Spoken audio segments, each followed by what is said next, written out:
सुप्रभात प्यारे बच्चों।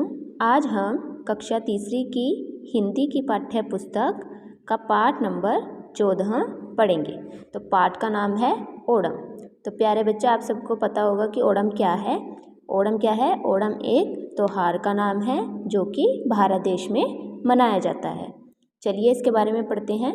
भारत में साल भर त्योहारों की धूम रहती है, इसलिए भारत को त्योहारों का देश कहा जाता है। भारत में क्या रहती है? साल भर त्योहारों की धूम, मतलब कि साल भर त्योहार मनाए जाते हैं यहाँ पर, इसलिए भारत को हम क्या कहते हैं? त्योहारों का देश। दक्षिण भारत के केरल राज्य में ओणम त्यौहार बड़े उत्साह से मनाया जाता है। दक्षिण भारत में कौन सा त्यौहार मनाया जाता है? ओणम का त्यौहार बड़े उत्साह से मनाया जाता है, मतलब कि खुशी खुशी मनाया जाता है। यह श्रावण मास में मनाया जाने वाला त्यौहार है। कब मनाया जाता है इसको? श्रावण मास में। मलयालम में इस माह को चिंग मासम कहा जाता है। जो सा मलयालम है, मलयालम में हम इसको किस नाम से जानते हैं? मास को, माह को चिंग मासम। ओके स्टूडेंट्स, इस त्यौहार के पीछे राजा महाबली की एक पौराणिक कथा जुड़ी है। इसके पीछे किसकी कथा जुड़ी है? राजा महाबली की। प्राचीन काल में महाबली नाम के राजा केरल में राज्य किया करते थे। जो महाबली नाम का राजा था वो कहाँ पे अपना राज्य करता था? केरल राज्य में। उनके राज्य में चारों ओर सुख और समृद्धि फैली थी। उनके राज्य में क्या था? सब जगह सुख और समृद्धि थी, मतलब कि खुशहाली थी। महाबली अत्यंत पराक्रमी राजा थे। कैसे राजा थे वो? पराक्रमी मतलब कि बहुत बहादुर। उन्होंने अपने पराक्रम से पृथ्वी और पाताल लोक का स्वामी बनने के बाद आकाश की ओर अधिकार बढ़ाना प्रारंभ किया। उन्होंने क्या किया था? अपनी बहादुरी से पृथ्वी और पाताल लोक के वह क्या बन गए थे? स्वामी बन गए थे। उसके बाद उन्होंने क्या किया? आकाश की ओर बढ़ना प्रारंभ कर दिया, वहाँ पे अपना अधिकार बढ़ाना प्रारंभ कर दिया। देवराज इंद्र की प्रार्थना पर भगवान विष्णु ने वामन रूप धारण कर महाबली से दान में संपूर्ण पृथ्वी और आकाश मांग लिए। देवराज इंद्र की प्रार्थना से जो भगवान विष्णु थे, उन्होंने वामन रूप धारण करके क्या किया था? महाबली से दान में पृथ्वी और आकाश दोनों ही मांग लिए थे। अब महाबली पाताल लोक में रहने लगा। जब उसके पास पृथ्वी और आकाश दोनों ही चले गए तो वो कहाँ रहने लगा? पाताल लोक में। राजा महाबली की प्रार्थना से प्रसन्न होकर भगवान विष्णु ने उन्हें वर्ष में एक बार पृथ्वी पर अपने राज्य में जाने का आशीर्वाद दे दिया। अब जो उनसे महाराजा महाबली थे, उन्होंने अपनी प्रार्थना से क्या किया था? भगवान विष्णु ने उन्हें खुश होकर एक बार पृथ्वी पर आने के लिए उनको आशीर्वाद दे दिया था। केरल वासियों का दृढ़ विश्वास है कि प्रत्येक वर्ष महाबली तिरुओणम के दिन केरल राज्य में आते हैं। इस दिन महिलाएं उनके स्वागत के लिए अपने घरों के प्रवेश द्वारों को विभिन्न प्रकार से सजाती हैं और रात्रि में दीप जलाती हैं।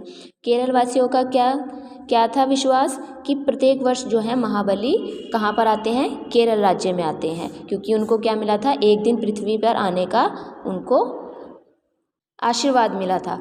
इस दिन क्या करती थी महिलाएं? उनके स्वागत के लिए प्रवेश द्वारों पर, मतलब कि अपने घर के दरवाजों पर क्या करती थी? उनके लिए उन घरों को अपने सजाती थी और रात को क्या करती थी? दीप जलाती थी। ओणम आनंद और उल्लास का पर्व है। ओणम किस चीज़ का पर्व है? आनंद का और उल्लास का, मतलब कि खुशी का त्यौहार है। यह 5 दिनों तक मनाया जाता है। कितने दिनों तक मनाया जाता है? 5 दिनों तक।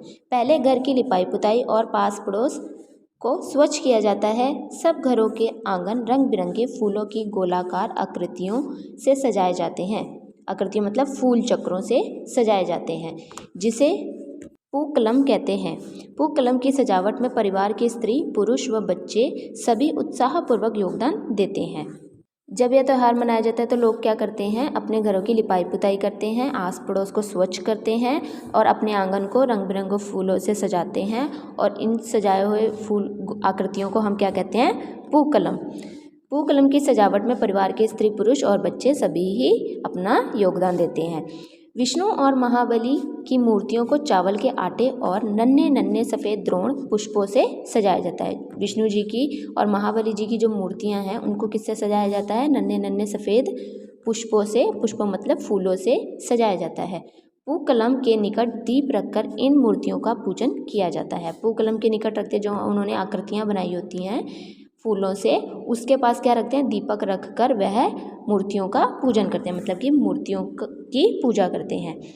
ओणम का दूसरे दिन सर्वाधिक महत्वपूर्ण होता है। दूसरा दिन सर्वाधिक महत्वपूर्ण होता है। जो दूसरा दिन होता है ओणम का वो बहुत ही उनके लिए महत्वपूर्ण होता है। इसे तिरुओणम कहते हैं। इसको क्या कहते हैं हम? तिरुओणम। तिरुओणम पारिवारिक जनों के मिलन, पारस्परिक प्रेम और सहयोग का पर्व है। तिरुओणम किस चीज़ का पर्व है? पर्व मतलब त्यौहार है। जो परिवार के लोग होते हैं वह आपस में मिलते हैं आके और प्रेम भाव से यह त्यौहार को मनाते हैं। इस दिन बाहर गए हुए लोग परिवार में लौट आते हैं। इस दिन जो लोग बाहर गए होते हैं काम काज के लिए वो भी क्या करते हैं? अपने घरों में वापस आ जाते हैं और उल्लासपूर्वक मिलजुल कर त्यौहार मनाते हैं। और क्या करते हैं? मिलजुल कर त्यौहार को मनाते हैं। सभी लोग नए और स्वच्छ वस्त्र धारण करते हैं। मध्यकाल में सब एक साथ बैठकर केले के पत्ते की पूजा करते हैं। यहाँ केले का पत्ता पवित्र माना जाता है। क्या करते हैं लोग? अपने अपने मतलब कि सभी स्वच्छ वस्त्र धारण करते हैं, मतलब कपड़े पहनते हैं। और जो मध्यकाल होता है वहाँ तब क्या करते हैं? सभी एक साथ बैठकर केले के पत्ते की पूजा करते हैं, क्योंकि केले के पत्ते को बहुत ही पवित्र माना गया। पवित्र मतलब कि शुद्ध माना गया है। ओणम के दिन भोजन में विविध प्रकार के व्यंजन और पकवान सम्मिलित रहते हैं। इनमें चावल, दाल, पापड़, सांभर, खिचड़ी, उपेरी, पकौड़ी, पायसम, खीर आदि मुख्य हैं। मतलब कि इस दिन बहुत सारे व्यंजन बनाए जाते हैं, मतलब कि बहुत सारे खाने की चीज़ें बनाई जाती हैं। उसमें कौन कौन सी चीज़ें होती हैं? चावल, दाल, पापड़, सांभर, खिचड़ी और पकौड़ी और खीर। ठीक है, यह क्या है? मुख्य हैं। धान, नारियल और केला यहाँ की प्रमुख उपजें हैं। यहाँ पे कौन सी फसलें उगती हैं? धान की, नारियल की और केले की। विविध पकवान और व्यंजन इन्हीं से बनाए जाते हैं। मतलब कि अलग अलग के पकवान जो होते हैं, खाने की चीज़ें होती हैं, इन्हीं चीज़ों से बनाई जाती हैं। ओणम के अवसर पर खेल और मनोरंजन के अनेक कार्यक्रम आयोजित किए जाते हैं। मतलब कि ओणम का जब त्यौहार होता है तब वह क्या करते हैं? बहुत सारे खेल भी खेलते हैं और मनोरंजन के मतलब कि एंटरटेनमेंट के कार्यक्रम करते हैं। बालिकाएं और स्त्रियां ताली बजाते हुए समूह में मनमोहक नृत्य करती हैं, जिसे कैको टिकल्ली नृत्य कहा जाता है। नाचते समय वे गाती हैं। मतलब ये क्या करती हैं? बालिकाएं मतलब जो बच्चे होते हैं, स्त्रियां होती हैं, वो क्या करती हैं? समूह में मतलब कि ग्रुप में क्या करती हैं? मनमोहक नृत्य मतलब कि मन को बहाने वाला जो सा नाच होता है वह करती हैं। उसको हम क्या बोलते हैं? कैको टिकल्ली। ठीक है। नाचते समय वह क्या करती हैं? गाती हैं। हमने घर को खूब सजाया, आओ महाबली आओ, फैले सुख और शांति सभी में, सबको वर दे जाओ। वह यह गीत को गाती हैं। गांव और नगरों में खेल कूद की अनेक प्रतियोगिताएं आयोजित की जाती हैं। गांव में क्या किया जाता है और नगरों में बहुत सारी प्रतियोगिताएं, कंपटीशन जो होते हैं वो आयोजित किए जाते हैं। इनमें नदियों और निकटवर्ती समुद्र में आयोजित नौका दौड़ सर्वाधिक आकर्षित करती है। आपने देखा होगा, देखिए पिक्चर में बना हुआ है नौका दौड़ वाली। ये क्या है? एक प्रतियोगिता है जो कि वहाँ पे आयोजित की जाती है। यह आरमूला स्थान पर होती है। कौन से स्थान पर होती है? आरमूला स्थान पर। दूर दूर के गांवों से सर्पाकार नौकाएं पंबा नदी के तट पर लाई जाती हैं। मतलब कि दूर दूर से लोग आते हैं और अपनी नौकाएं नाव लेकर नदी के तट पर लेकर आते हैं और उनकी पूजा की जाती है। फिर क्या करते हैं? वह उनकी पूजा करते हैं। वर्ष भर ग्रामवासी इस दिन के लिए नौकाओं को विशेष रूप से तैयार करते हैं। मतलब कि साल भर वह क्या करते हैं? ग्रामवासी, गांव के जो लोग होते हैं, नौकाओं मतलब कि अपनी नाव को विशेष रूप से मतलब कि तैयार करते हैं। मतलब कि अच्छी अच्छी उनको सजा कर या उस पर डेकोरेशन करके कुछ भी उनको तैयार कर कर लेकर आते हैं। उनकी मरम्मत, रंगाई पुताई की जाती है।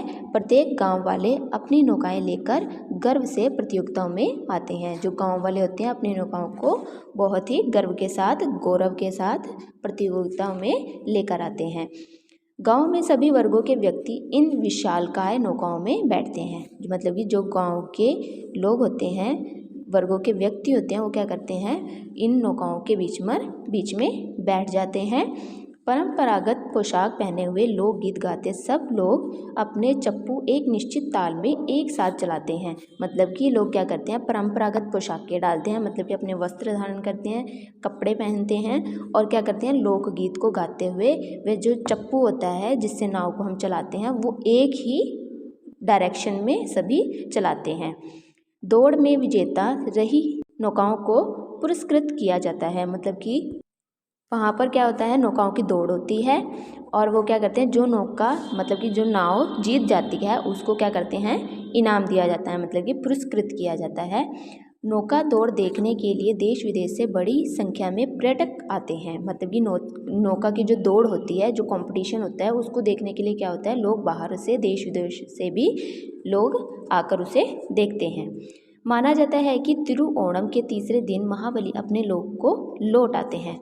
क्या माना जाता है, वहाँ पे लोग क्या मानते हैं कि जो तीसरे दिन ही महाबली जो हैं वो अपने लोक में चले जाते हैं, मतलब कि जो जहाँ से वह आते हैं, मतलब कि पाताल लोक से वह आते हैं पृथ्वी पर और वापस ही वो पाताल लोक में चले जाते हैं।